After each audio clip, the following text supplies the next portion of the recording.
Hello, friends, and welcome back to Stories About Entitled People. We start today's video with a business owner who faced a customer convinced she was just a secretary, but when the customer tried to report her to the man in charge, reality came knocking hard. But before we begin, best way to support our channel is to leave comments, like, and subscribe with the turned-on bell so you don't miss the new video every single day. Here we go. She hung up to call back and get the owner.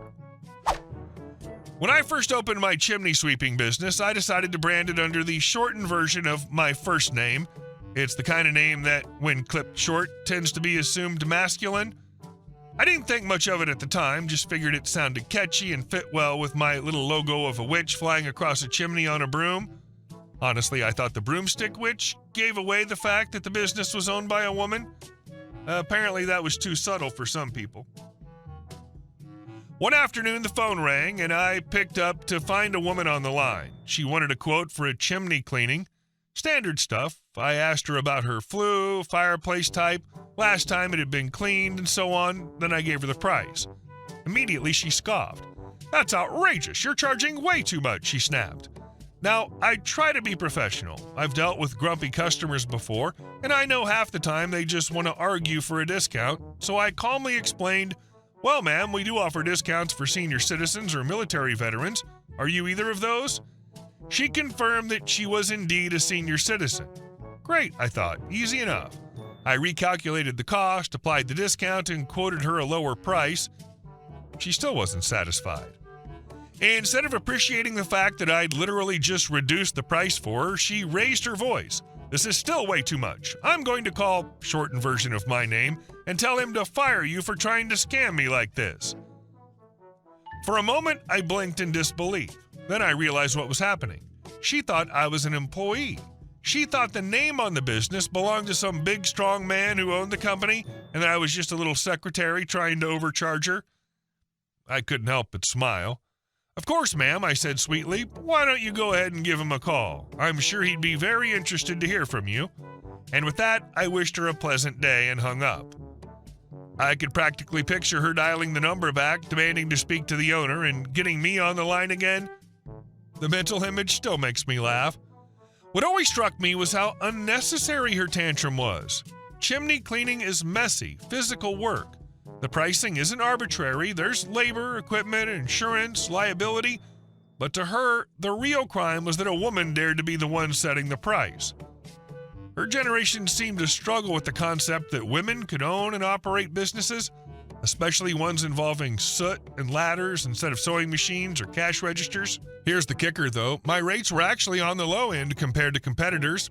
She would have found that out if she'd bothered to make a few calls, and as fate would have it, she did. My nearest competitor charged nearly double what I quoted her, and they had a 6-month waiting list just to get an appointment. So while she was busy imagining herself tattling on me to the man in charge, I was out there sweeping chimneys, booking new clients, and steadily building a loyal customer base. People who didn't care whether I was male or female, only that their fireplaces were safe, clean, and ready for the winter. As for her, I can only hope she enjoyed discovering that I wasn't just the employee she thought she could bully, but the boss. And I can only imagine the look on her face when she realized that my expensive price was actually the best deal in town. Sometimes the best revenge is just letting reality do the talking. Some people really boggle my mind sometimes. Fascinating, though. How did you get into chimney sweeping? That's so cool. Also, your logo sounds awesome. And our second story. Don't want me to touch your PS5? Well, all right. I bought a PlayStation 5 for my cousin back in my home country last year. I live in the Middle East, and whenever I visit my family in my home country, I often go with gifts. I recently started on my first, somewhat well-paying job and decided to get something nice for the family home. I got my little cousin a PS5. My cousin's 16. We'd been playing on my account due to the lack of games in his, and we hadn't had time to go and buy any that he liked yet, and his mom wouldn't let him go and buy any for himself till after the week of his exams, which were a couple of weeks after I had to return to the Middle East. The trip was nice. My cousin was very happy with the gift, we'd spend a few hours at night playing against each other on FIFA. Now, this one time my cousin was at school and I decided I'd hop on one of my games and finish the story. The game I was playing was God of War Ragnarok. Apparently, it was one of the games he wanted to play. Now, the issue was he saw me playing that game on his PS5 when he returned home from school and went ape crap. His words were, "Don't touch my PS5." He meant when he's not around because he wants to play the games himself and not get the saves messed up or something. But he didn't mention that at first. I told him this was my account, the saves are already on the cloud and connected to mine. He can get a fresh start on his account later. It's not a big deal. He said he didn't care and repeated that he didn't want me to touch his PS5 when he was at school. I tried to explain once again and he screamed at me that if that's all it is, then get your precious account off my PS5. At this point, I was done with his tantrum anyway. So I deleted my account from his PS5 and told him I won't touch it anymore. He was smug about me taking the L. But later that night, when he got around to try and play the games, well, all my games were now locked out of his account. He tried to access my account, but, well, that was no longer on it. He doesn't know the password, and I have two-factor authentication anyway. He even went on to the store to check the price of the game he wanted to play, but, well, what money was he going to use to buy them? Finally, he came up to me and nonchalantly asked me if I wanted to play FIFA together again. I smirked internally and responded that I won't touch his PS5, he can play on his own. He tried to convince me that it'd be fun and said that he can beat me in a few matches and all that. I said the same thing. I'm not touching that PS5 again. He realized finally that he'd be effectively locked out of playing anything except Astro's Playroom for the next couple weeks if I don't get my account on it again. His mom knew what had happened and had asked me not to put my account on it again anyway. He needed to focus on his upcoming exams. So I didn't.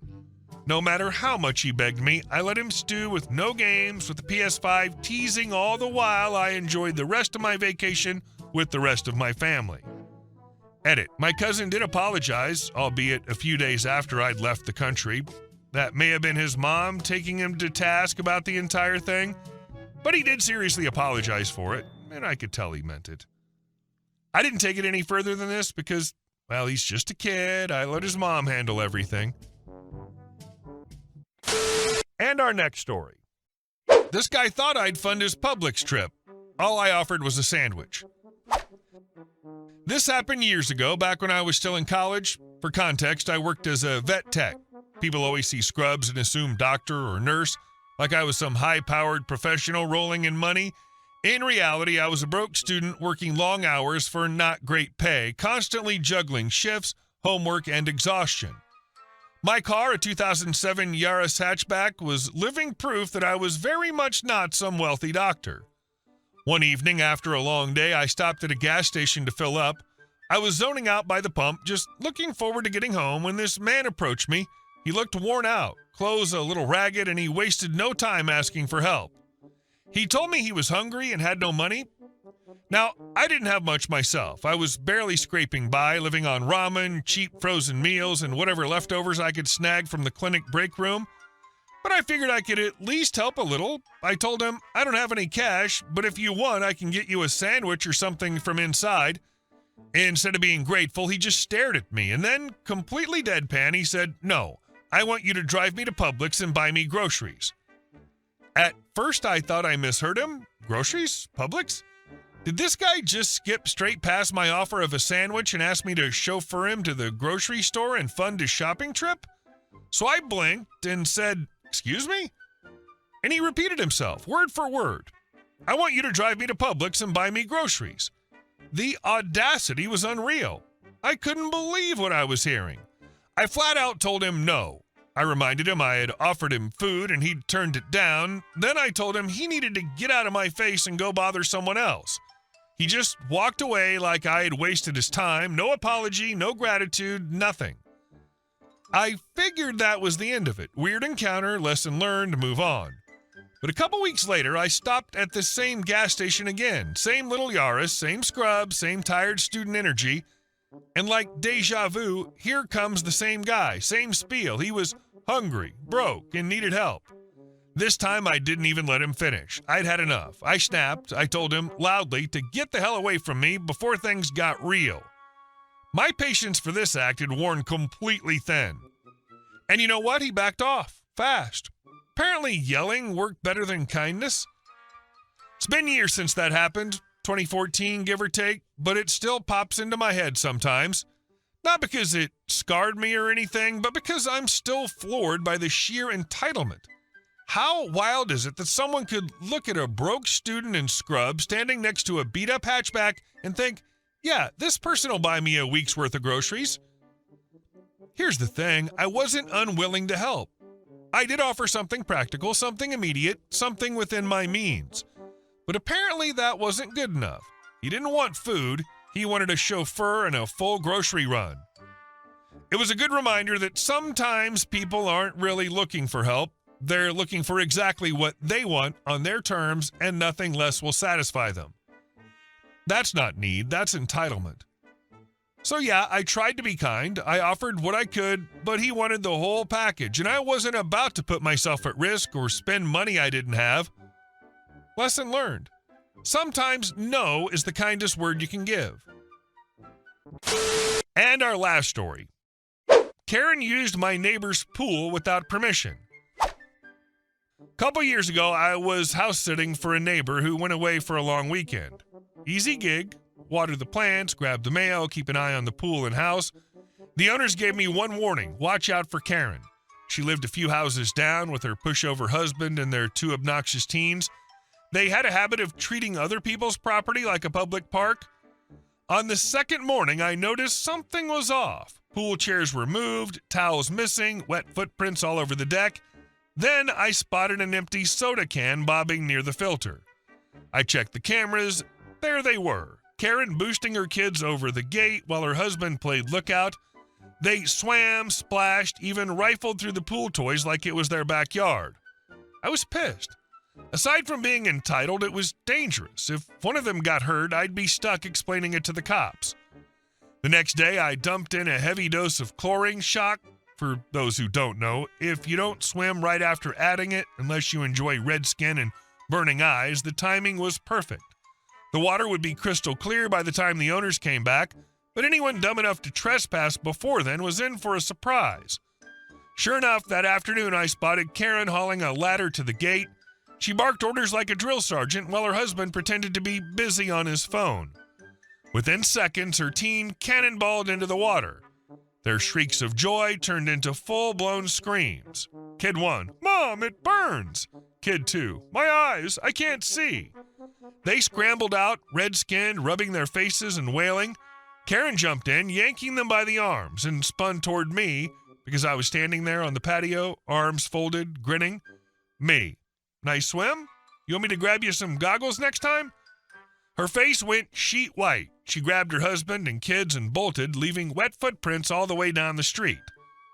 The escalation. 2 hours later, a police cruiser pulled up. Karen had called them, claiming I harassed her family.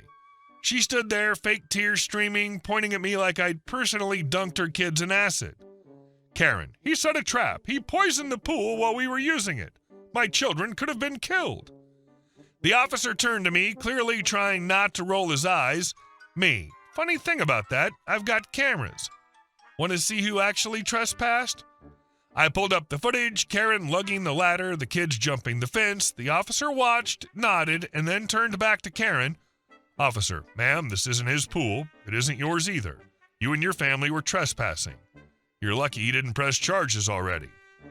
Karen's husband muttered something about misunderstanding, but Karen doubled down, insisting the pool was community property since the previous owners used to let them swim. The cop just shook his head and warned her that if she stepped foot on the property again, she'd be charged with trespassing. When the homeowners returned, I showed them everything: the video, the police report, even the pile of wet towels Karen's kids had abandoned. They were furious, and also howled with laughter when I described the family's chlorine meltdown. They filed trespassing charges. Karen's little empire of entitlement crumbled fast. Suddenly, she wasn't strutting around the neighborhood. She was dodging sideways glances from every neighbor who'd heard the story. Word spread quickly. Nothing like the image of Karen and her kids screaming out of the pool with lobster red skin to kill whatever reputation she had left. The owners replaced the old gate with a taller one and added better locks. Karen and her crew never came near again. As for me, I walked away with a fat thank you check for house sitting and the satisfaction of knowing Karen had finally been burned, literally and figuratively, by her own arrogance. This is one of those neighborhood legends that people will retell for years. You didn't just house sit, and you left Karen with a reputation so fried it'll never recover. Hey guys, thank you all for watching the video. We'll see you in the next one.